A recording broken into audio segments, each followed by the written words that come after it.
This conference will now be recorded. Hey, hi guys. So today we're going to talk about some of the AWS concepts, and tomorrow we will do a project with the combination of PySpark and AWS. So today's session is very important with that perspective. So the first step is just launch aws.amazon.com, and you have to create an account on amazon.com. So when you try to create an account in Amazon, you have to give your credit card or debit card details. Top right corner you can see sign into console, orange color icon, click on it. So I already have an account, but in your case, if you don't have account, you can see create a new AWS account. Just click on it. So here you have to give your email address and some name. So that's how you can basically go ahead and create an account. It should be pretty straightforward.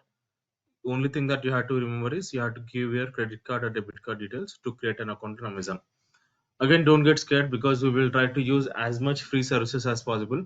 We will try not to use paid services, but sometimes we may have to use some paid services, but I'll tell upfront which one is paid, which one is free. But you can happily go ahead and create an account on Amazon. Then, as I already have an account, I'm just going to click on sign into an existing account. So here, once you have the account created, then you have to select root user here, then enter your email address. So this is my email address. I'll click on next, and I'm entering my password, and I'll click on sign in. So the first important point once you log into Amazon account is understand the billing, because we are giving credit card or debit card details during sign up process. It's important to understand the billing section. So top right corner you can actually click on your name, and here you can see billing dashboard.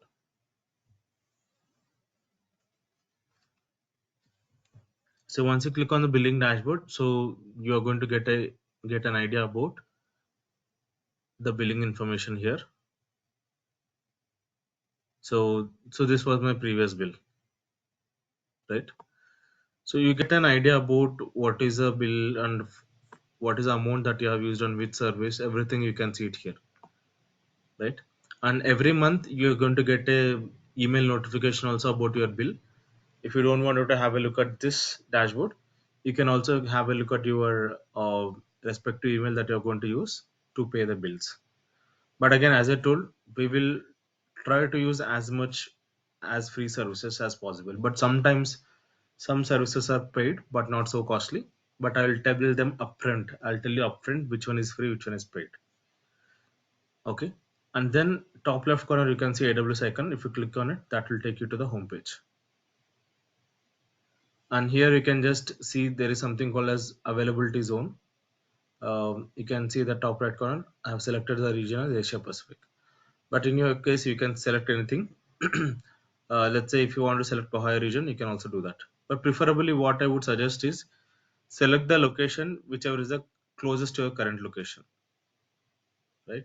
So in my case I've selected Ohio also, but right now I'm in India. I can even select Mumbai also. Anything you can select, so that is absolutely fine, right?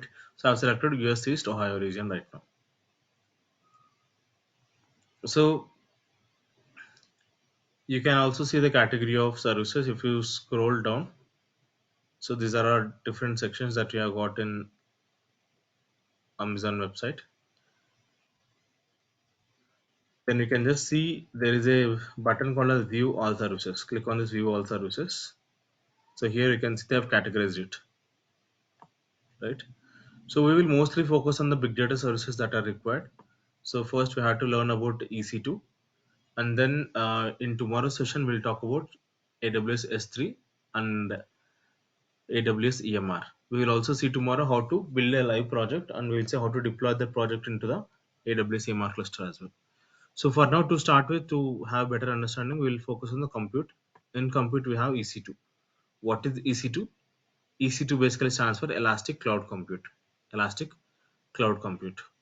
And you can also search for any service at the top. If you just search EC2, you can see EC2 is nothing but Elastic Cloud Compute. It is nothing but to create virtual servers in the cloud. So just click on EC2. So it's nothing but a virtual machine or a VM or an instance. So these are all nothing but the terminologies or synonyms. Let me repeat it again. EC2 instance or virtual machine or VM, all these are same terminologies. Now you can see here, to get started, launch an Amazon EC2 instance, which is nothing but a virtual server in the cloud, right? So you can see an orange color icon saying launch server, launch instance. Just click on it, then click on launch instance button. So here you have to give some name. So today I wanted to create a CentOS flavor of Linux virtual machine, hence I'm going to say CentOS. Then you can actually search for the same. If you scroll a little down, you can see you can search for your flavor of Linux. So let's say CentOS 7. Enter. Then you can see it's showing us 218 plus results, and you can see that it's showing us CentOS 7, right? So just click on CentOS 7 here. On the right hand side, you can see orange color icon saying CentOS select button. Just click on it, and it is for free. You can see it showing us free tab. So this is not paid. It is for free, right? So then just click on continue. So you can see that as soon as you selected CentOS 7 there, you can see all the information is showing up here. You can see that we have selected CentOS 7 flavor of Linux, right? Then scroll down on the left hand side. So then we have got something called as instance type. So this instance type is nothing but the combination of CPUs and then RAM. If you can click on it, you can see that they have given some naming convention. So let's say for one CPU on, let's say if you want a virtual machine with one CPU core and 2 GB RAM, then it is called as T2.small, right? But these are all paid. You can see that the free one is nothing but T2.micro. So that's the one that we're going to select. So T2.micro is something that we're going to select because that is for free tier eligible. And here you can see that it's going to get you one CPU core and 1 GB RAM. And guys, one interview question here. The interviewer may ask you, okay, how are you connecting to your servers? So generally in the projects, we don't use any passwords to connect to the servers. On cloud, we generally use something called as key pair. So what is key pair? As the name suggests, so key pair is a combination of two things put together. Let me make a note of it. So key pair is actually a combination of two things: public key plus private key. So that is what is called as key pair. So public key, public key, public is automatically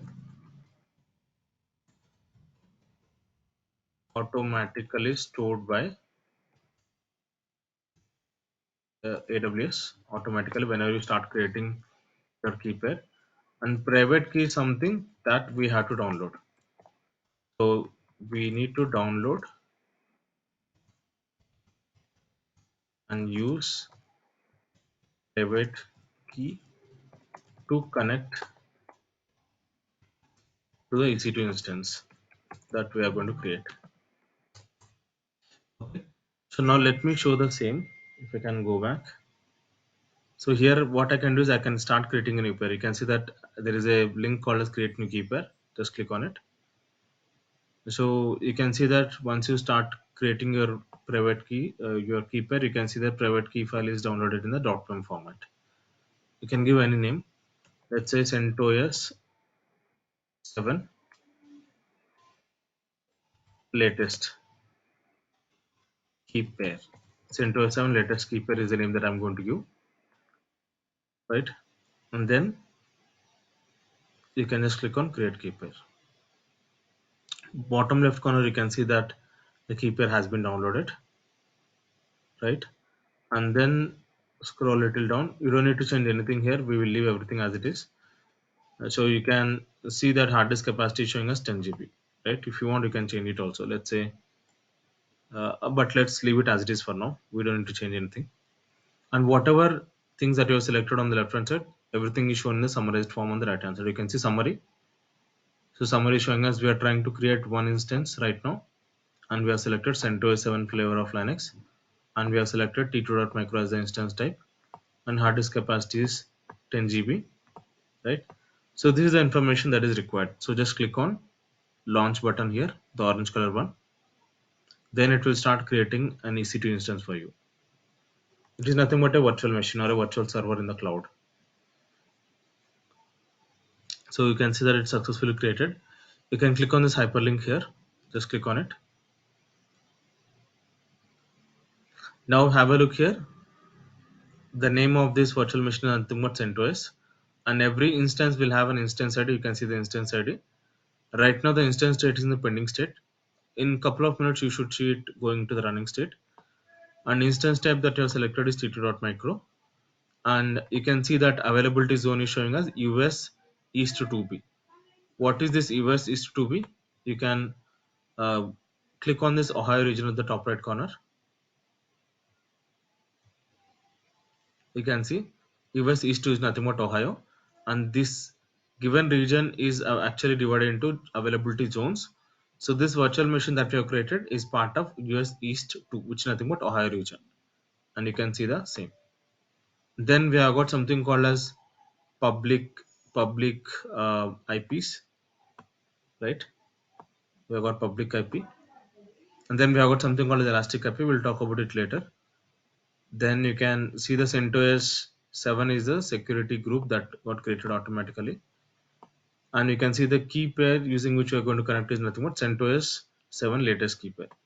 You can also see the time at which it has been launched, and you can see different sections here at the bottom. Once you select your instance, once you select this checkbox, you can see various tabs here. If you click on details here, you can see the instance ID, you can see the public IP address, and you can also see the private IP address, and you can also see something called as private DNS and then public DNS. Then you can also see host name, right? You can also see the instance type to t2.micro, and it doesn't have any elastic IP address. Again, public IP, private IP, elastic IP, we'll talk about it. Right, so that's the information that you have to understand. You can see CentOS is a flavor of Linux, and platform details is nothing but Linux. You can also see the time at which it has been launched. Then we can see the key pair that using which you are going to connect CentOS 7 latest key pair. Right, so pretty much this is the important information that you should look. And you can also see the number of vCPUs is showing as 1, right? And then you can just click on security tab here. You can also see the security group to which this belongs to, and it contains one security rule called as SSH rule. SSH basically stands for secure shell. Always remember port number on which SSH runs is nothing but 22, and we will see more about this shortly. Then scroll little up. You can click on the networking tab. So here you can see all the networking information such as public IP, private DNS, public DNS. Availability zone is US East to B, which is nothing but Ohio region, right? Then you can just click on storage. So by default, you're going to get the hard disk capacity as 10 GB on that virtual machine that we're going to create. Then click on status checks. Again, these are not so important. Status checks, monitoring and tags, not important for now. So these tags are especially important for the billing purpose. Let's say you have multiple sub teams in a given project, right? So if you wanted to bill them separately, then we can create the tags and then pass on the bill every month to the respective team, so that they'll take care about paying the bill. So that's where the tagging could be important. Now you can see the instance state is showing in the running state. So now the question is how to connect to this instance. To connect to this instance, we are going to use a software. I'll talk about that shortly. But for now, just select this instance on the left hand side with the checkbox. There is a connect button here. Just click on connect. Let me show once again. So select the instance. At the top you can see there is a connect button. Just click on connect button. Then go to the SSH client tab here. So these are the steps that we're going to follow right now. So they are saying open an SSH client. So what is an SSH client? So what is SSH first of all? SSH basically stands for secure shell. And always remember, there is a possibility of this question might be asked in the interviews. The port number on which the SSH runs is nothing but port number 22. Port number 22 is something that is used by SSH. And we have generally three types of SSH clients. One is called as Sigwin, and so the other one is called as Putty, and third one is called as it's a Mobaxstrom. So these are the popular SSH clients that are available in the market. I would say out of all these three, Mobaxstrom is excellent tool to connect to any of the virtual machines or servers. But if you guys are already aware of Sigwin and Putty, if you know how to use it, go ahead and use it. But for now, going forward, I'm going to use Mobaxstrom because that is a popular out of all these three. Because these questions may look simple now, but these are very, very important in the interviews. Because based on the answers to these questions, interviewer will decide, right? So they may ask you what is SSH and where do you SSH, what is the port number on which SSH runs, what are the different SSH clients that you have got, right? So Sigwin, Putty, and Movaxstrom, which software are you using? How do you connect to that? Are you using password? Are you not using password? So all these questions, these may look simple now, but these are the kind of questions that would test in the real interview. Okay, now I'll go ahead and show you how to download and install Movaxstrom. I already have it downloaded. I'm going to uninstall it. So I'll go to control panel. Guys, by the way, if you're using Mac, you don't need to install any of these three because that plain terminal that you get in Mac is good enough. But in my case, I'm using Windows, hence I'm going to use Movaxstrom. But if you already know how to use Putty and Sigwin, go ahead and use it. But in my case, I would feel Movaxstrom is the best out of all these three, hence I'm showing the same. So first I'm going to uninstall Movaxstrom.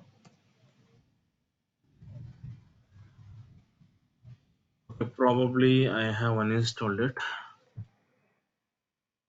I have uninstalled it, so I'll show it from the scratch.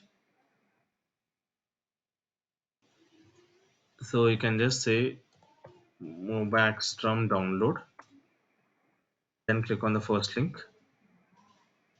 So you can see that Movaxstrom comes in two flavors. One is free version, one is the paid version. So free version should be good enough for us. We don't need to pay anything. So I'm just going to scroll down and click on download now, the black color button. Then you can see Movaxstrom Home Edition, Installer Edition, the green color icon, just click on it. So that will start downloading Movaxstrom for you.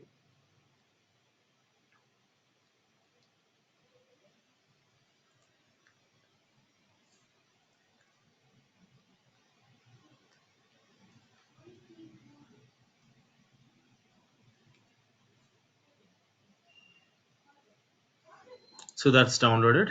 Then you just go to the download folder.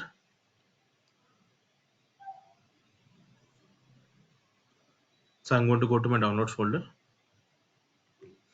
Then I will start extracting Movaxstrom. So just right click on it,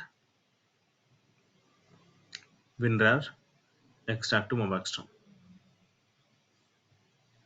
So you have a folder created, just open that and you can see there is an installer app here. Just click on it. Just go with the default steps, don't change anything, just hit enter, accept the terms and condition, next, install. So this is installing Movaxstrom for you, give it some time.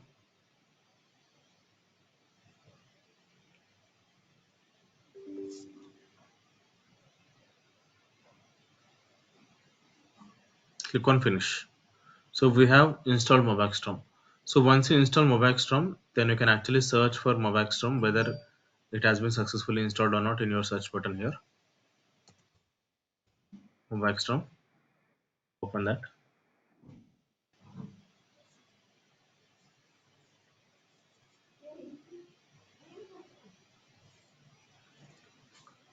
So it's launching mobile storm. Give it some time.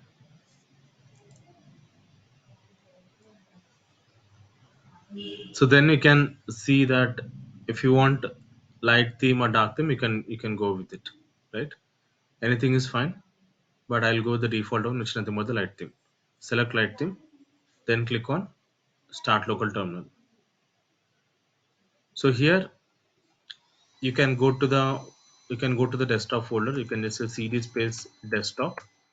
So right now I'm in the desktop folder at pwd. Right now I'm in the desktop folder. So we're done with step one, right? So open an ssh client. So this is done. So locate your private key file, the key used to launch this instance. So the key name is nothing but CentOS7 keypair.pem, and .pem is nothing but your private key file, and that's there in my download folder. So I'll go to my downloads folder, then I will cut it and paste it on my desktop. So I have pasted that on my desktop. So now let's actually go ahead and try to see what is the next step. So run this command if necessary to ensure your key is not publicly viewable. So what I'm going to do is I'm in the desktop. I'm just going to say lsfnlrt star.pem. So this is the keeper that I've created just now, CentOS7 latest keeper. You can see the permissions of it showing as RWX. R is read, W is write, X is nothing but execute. But generally speaking, it's better to change the permissions to be read only mode. You can do that by using chmod command. So they have given a command. Just copy that command and then paste it here. Remember, this chmod is actually a Linux command. It is actually used to change the permissions of a given file. So what is the meaning of 400? It's nothing but right now the permissions are showing as RWX. R is read, W is write, X is execute. But after executing this command, you will see only R, which is nothing but only the owner or user will have the read only permissions. And the above command once again you can see only read permissions. This is what is expected. Remember, chmod is a Linux command. Then you can see that connect your instance using its public DNS, right? So we are going to use the public DNS to connect to this EC2 instance. They are given the public DNS. Also, we are going to use SSH command to connect to it. So they are given a sample command. Just copy that and then paste it here. So try to basically understand the syntax of this. So the syntax of this SSH command is SSH space hyphen I and then your private key file location and then user ID at the rate public DNS, right? So that's how this particular command has been formed. Again, now when I say private key file location, in my case, the private key file is available on the same location. Hence, on I don't have to give the full path. But if you are in a different location, if your private key file is in different path, you have to give the full path. But I would prefer to have it in the same directory. Hence, I don't need to give anything else. So just the file name should be enough. CentOS is the user ID, and whatever you see after the other symbol is called as public DNS. DNS stands for domain name system. Guys, this command is important. So they may ask you, can you tell me what is the command that you're going to use to connect to your EC2 instance or a server? The answer is SSH command. Can you elaborate the command? Yes. SSH space hyphen I private key file user ID at that public DNS, right? And you using which software you're going to run this command? By using Sigwin. So these are some of the questions you might get. As I told, these might look simple now, but these could be the deciding factor during the interview time. Okay, now let's copy this. Go to the mobile from here. Right click and paste it. Enter.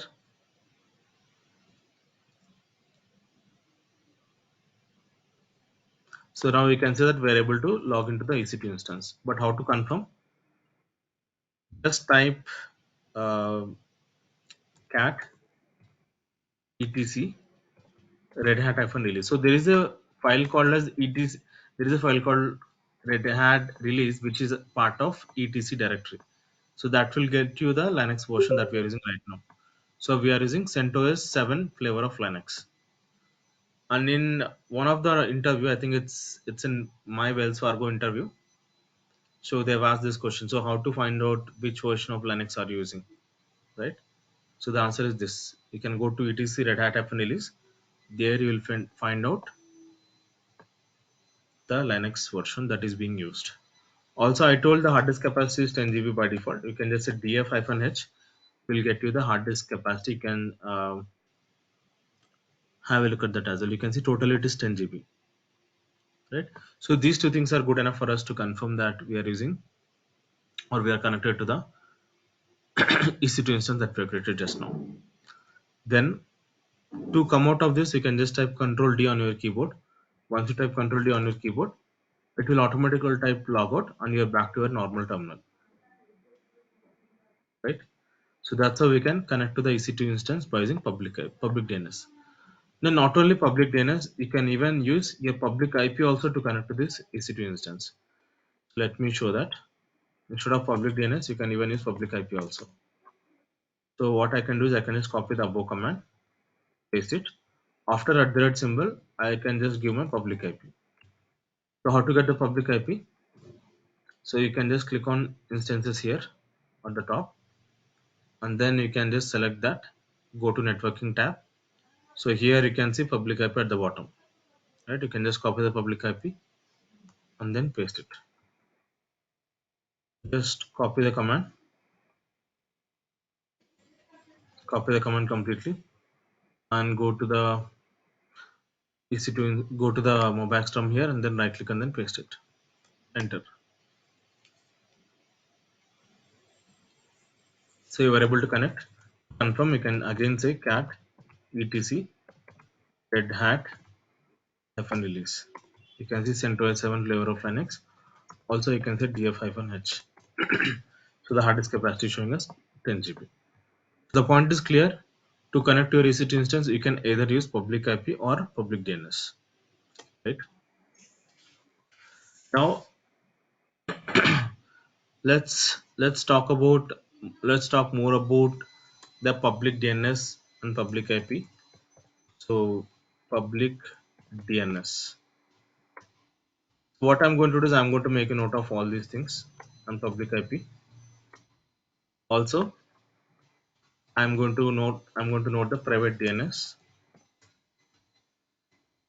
and then private IP.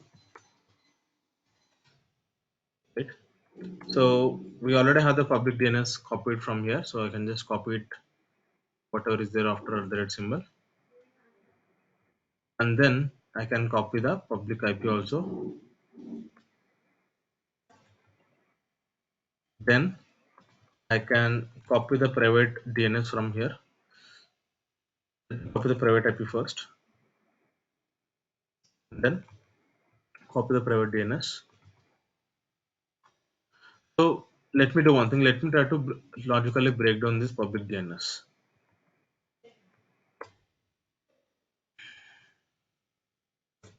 I'm going to break it down logically.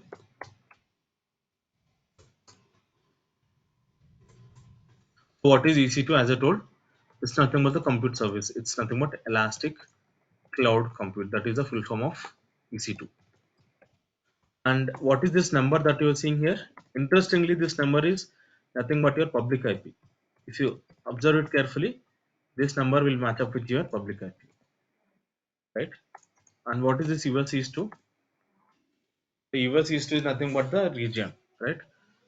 Your AWS region. So it's nothing but Ohio region. Top right corner, you can click on Ohio, and you can see that Ohio is nothing but US East 2, right?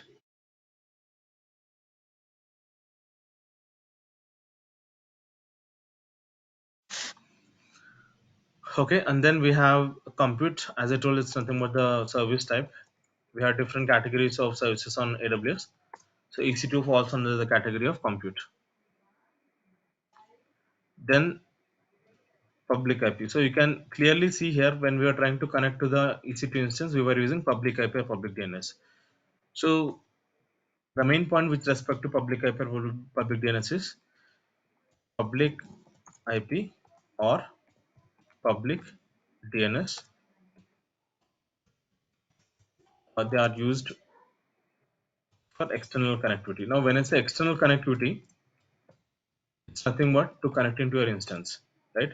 From the external world, we are trying to connect to the EC2 instance by using the public IP or public DNS. Then let's talk about private DNS. Let's do one thing. Let's break this down as well logically.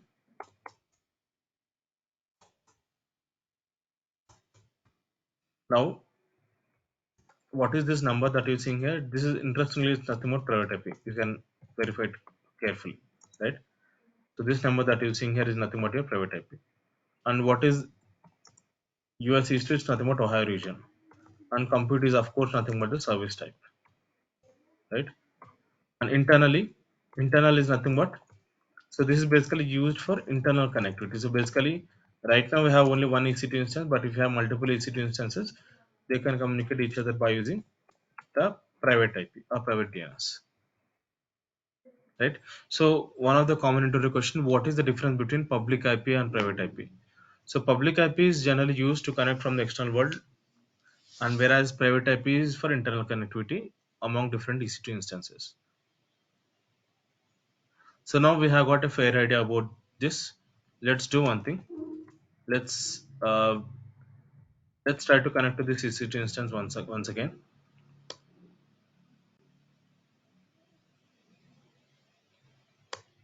Okay, I think I'm not in a correct path. You can see, if you are not in the correct path wherever your private key file is, it might throw no such file or directory. So I had to go to desktop directory. Then this command will work. Right now, if you just type host name after logging in, you can see this, whatever output that you're seeing here is nothing but your private IP. If you want, I can actually copy paste it. And also, if you just say hostname -i, you can see the private IP details also. I can do one thing, I can just copy it and then I can paste it here. So see here, hostname is nothing but your internal or private DNS. Hostname -i is nothing but your private IP, right? So that's the important thing to note. Then if you want to disconnect from this, you can just use Control D, automatically it will type logout. So that's with respect to public DNS and private DNS, or private IP and then public IP. Now, let me show you one more interesting thing. So right now the instance is in the running state, right? And by the way, guys, you can see the EC2 dashboard on the top left corner. You can click on EC2 dashboard. You'll get a summary.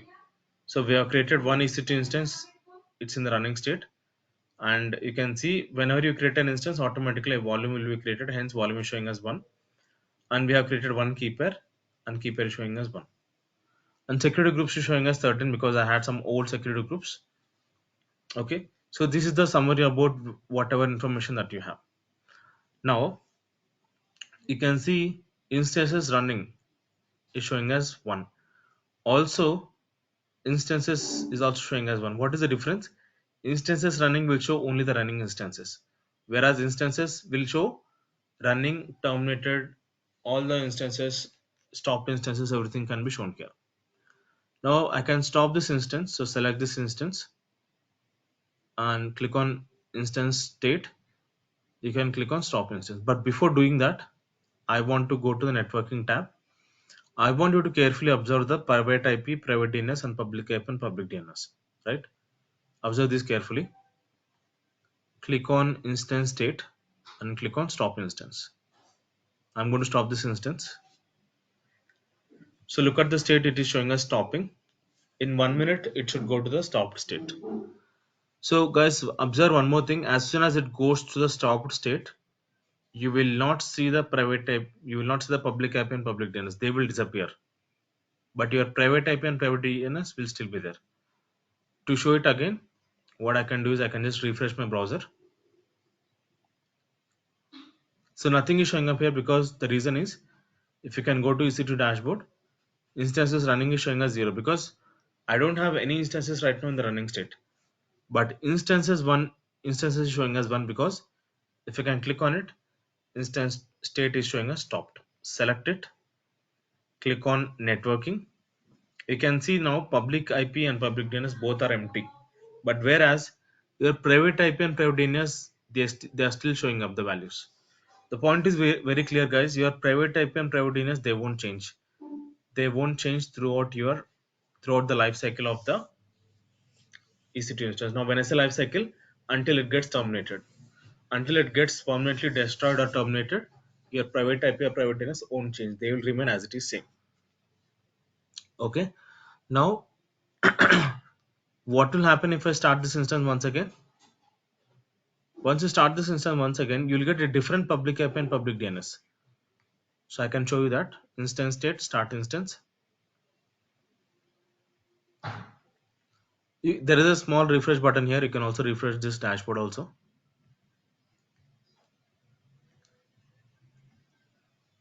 So you can give it one more minute of time for instance to come into the running state. As soon as it comes to the running state, you will see instances running is also showing as one.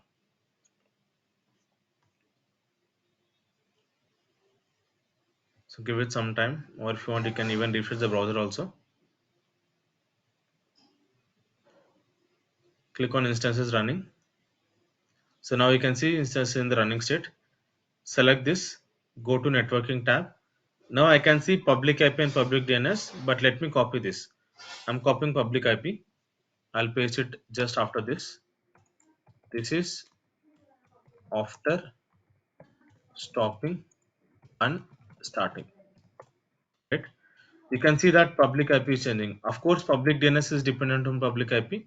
So public DNS also could have been changed. Sorry, I'm pasting at wrong place. Should go here, right? So observe here, public IP changed.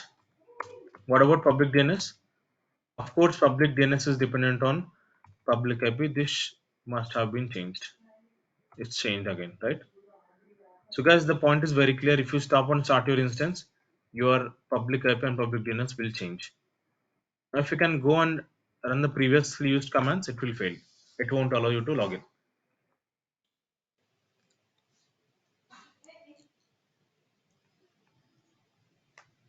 So I'm trying to connect by using the previous command.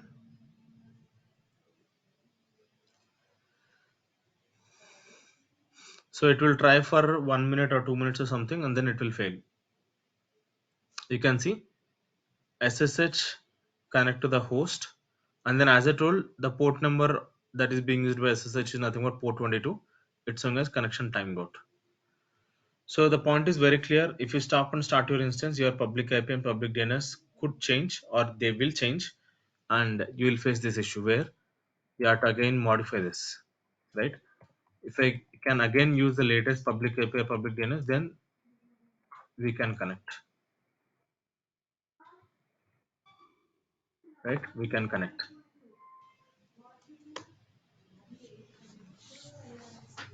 So now I'm able to connect. I can even check my operating system version, etc red hat release. So CentOS 7. I can see the hard disk capacity. It's showing as 10 GB. And also you can see the hostname hyphen I. It's showing as this number. What is this hostname hyphen I? It's nothing but my private IP or private DNS. Right? To show you that private IP or private DNS are not changing, I can copy it and I can paste it here. So you can see that there are no changes. Right? It's exactly the same thing. So private IP or private DNS won't change. Only the public IP or public DNS changes only if you stop and start your instance. But again, it could be sometimes hectic because you have to change your public IP every time you stop and start your instance. There is a solution for it. Can we just make it static? Can we just make this public IP or public DNS same whether you stop and start your instance or not? The answer is yes. The solution for that problem is nothing but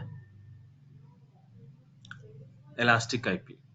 Right now you can see elastic IP showing as 0, but right now we are going to create an elastic IP. So elastic IP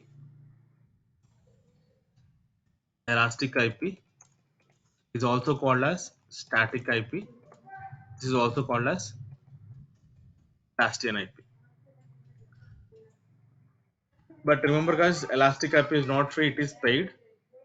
It is paid, remember that. But it is not so costly. If you use it for 1 hour, it won't even cost you $1. Hence I wanted to show it to you how to use elastic IP. So click on elastic IPs here.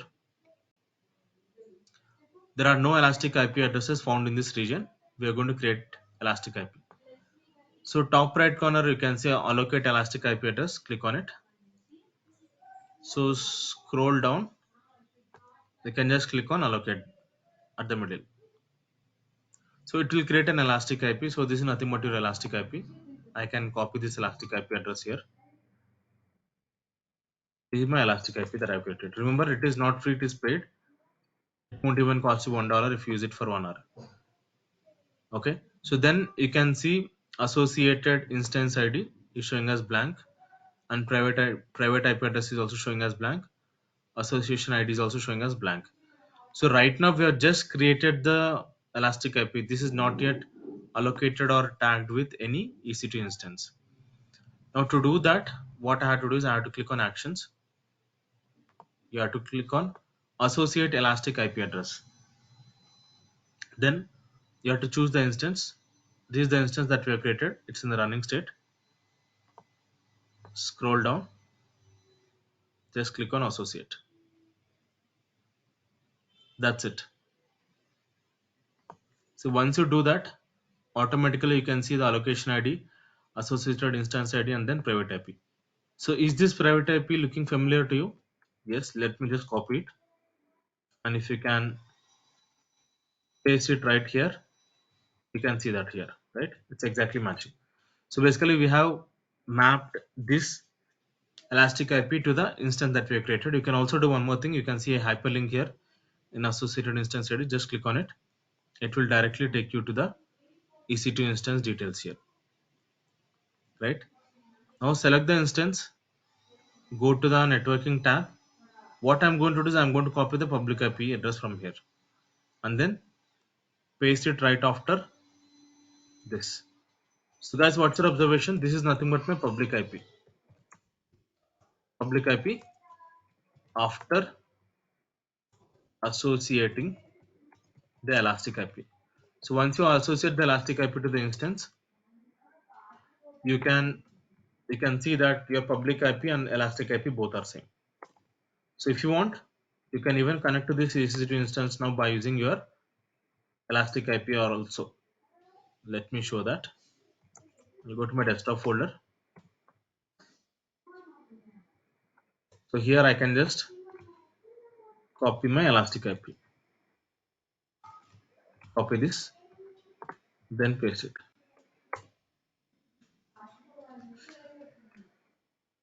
Okay, so now I'm able to connect. If you want, you can even double check your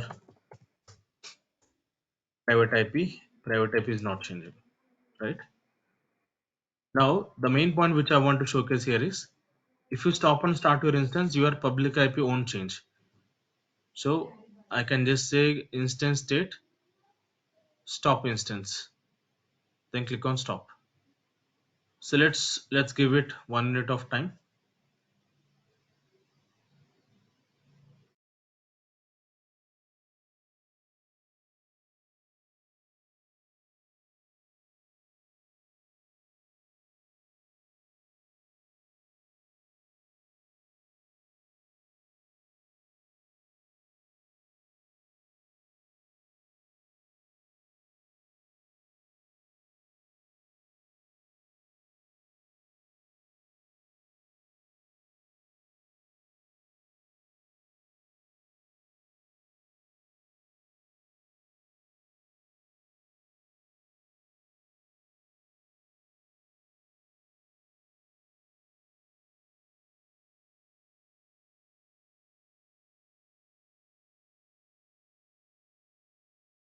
So the elastic IP is not changing, or I would say the public IP is not changing. You can see instance is in the stopped state.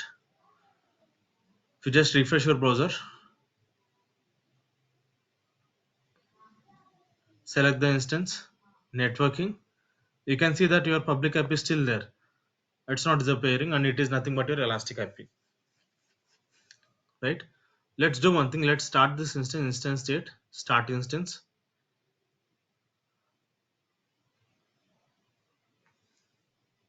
It will take some time to start the instance.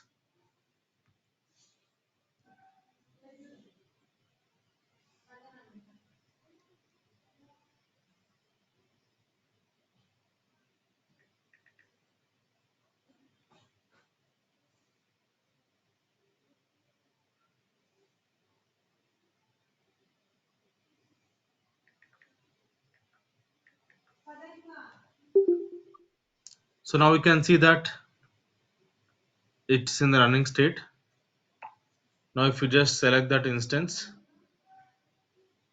and then you can just go to networking tab again, you can see that it's exactly the same. So even if you stop and start your instance also, it's not changing, right? So now we found the solution to our problem, where if you stop and start your instance, your public IP won't change if you associate this instance to the elastic IP, right? But again, as I told, elastic IP is not free, it is paid. Hence, I'm going to remove that elastic IP now. But before doing that, what I had to do is I had to click on elastic IPs, select that elastic IP, and click on actions. You have to basically say disassociate elastic IP address. So click on disassociate. Now once you do this, this is never or this is not tagged to any of the instance right now. If you can see here, associated instance ID is again showing as blank, private IP address is also showing as blank, right? Now again we are back to the same old problem where if you stop and start your instance, your public IP might change. But we know that some we have something called as elastic IP and that could solve the problem. Most likely in the projects we will be using this elastic IP on the client machines or onto the machines whichever we wanted to connect to, right? Then as I told, this is not free, this is paid. It's very very important. Once you do the practice with respect to elastic IP, it's highly important to release this, otherwise you will be billed. Click on actions and then release, then click on release, right? Now there are no elastic IP addresses found in this region. Again, you can go to EC2 dashboard. If you can just refresh this small button here, you can see elastic IP is showing as 0. Now one more interview question.